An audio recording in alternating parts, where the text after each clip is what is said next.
শুভ সকাল বন্ধুরা, মানুষের রান্নাঘরে আপনাদেরকে স্বাগত। আপনারা তো চিংড়ি মাছের অনেক রকমের রেসিপি খেয়েছেন। আজ আমি আপনাদেরকে একটা নতুন রেসিপি বানিয়ে দেখাবো। সেটা হলো চিংড়ি মাছের বড়া বানিয়ে তেঁতুল দিয়ে টক মিষ্টি ঝোল। তার জন্যে চিংড়ি মাছটা প্রথমে আমাকে বেটে নিতে হবে। চিংড়ি মাছের মধ্যে আমি রসুন, কাঁচা লঙ্কা, শুকনো লঙ্কা একসাথে দিয়ে বেটে নেব। কড়াই বসিয়ে নিয়েছি, কড়াইয়ে তেল দিয়ে দিয়েছি। এরপর আমি বড়াটা মেখে নেব।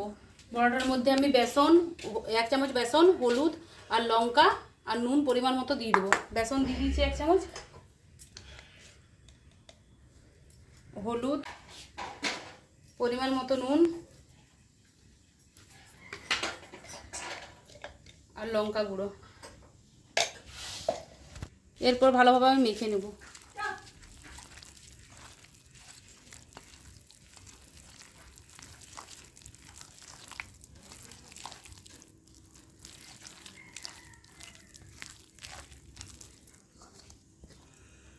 কড়াইটা খুব গরম হয়ে গেছিলো বলে আমি নামিয়ে নিয়েছি।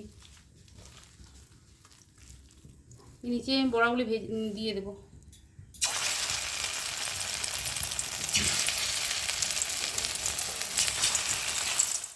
বড়াগুলি দেওয়া হয়েছে, এরপর আমি উনার উপরে উল্টে চাপিয়ে নেব। এক পাশটা আমি উল্টে নেব। খুব বেশি রান্না করে ভাজবো না, হালকা ভেজে তুলে নেব।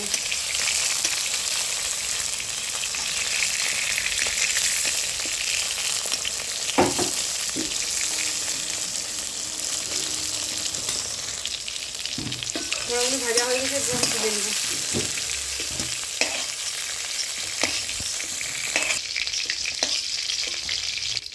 বাদবাকি বড়াগুলো আমি ভেজে নেব।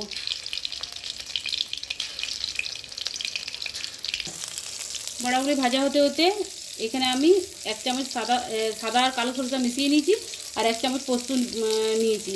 এটা আমি শুকনো কলায় নেড়ে নিয়েছি। এটা আমি শুকনো অবস্থায় বেটে নেব। ওই তেলের মধ্যে আমি ফোড়নে দিয়ে দেবো শুকনো লঙ্কা আর পাঁচফোড়ন।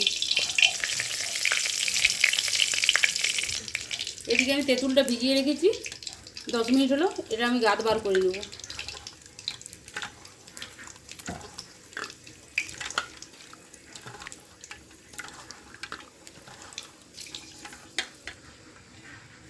তেঁতুলের চোপাগুলো আমি ছেঁকে ফেলে দেবো।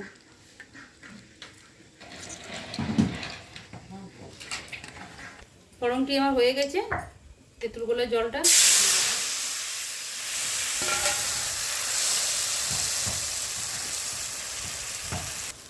এর মধ্যে আমি নুন, হলুদ আর লঙ্কা গুঁড়ো দিয়ে দেবো।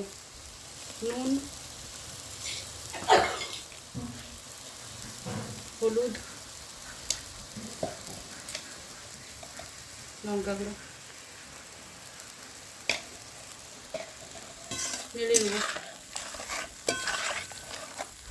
ঝোলটা ফুটে এসছে, আমি চিনি দিয়ে দেবো 1 চামচ মতো। ঝোলটি ফুটে এসছে, আমি বড়াগুলো দিয়ে দেবো ভেজে রাখুন।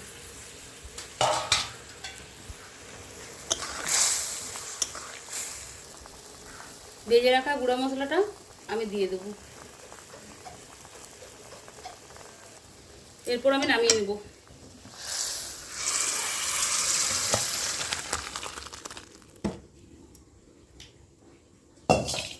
তৈরি হয়ে গেছে আমার চিংড়ি মাছের বড়ার টক মিষ্টি ঝোল।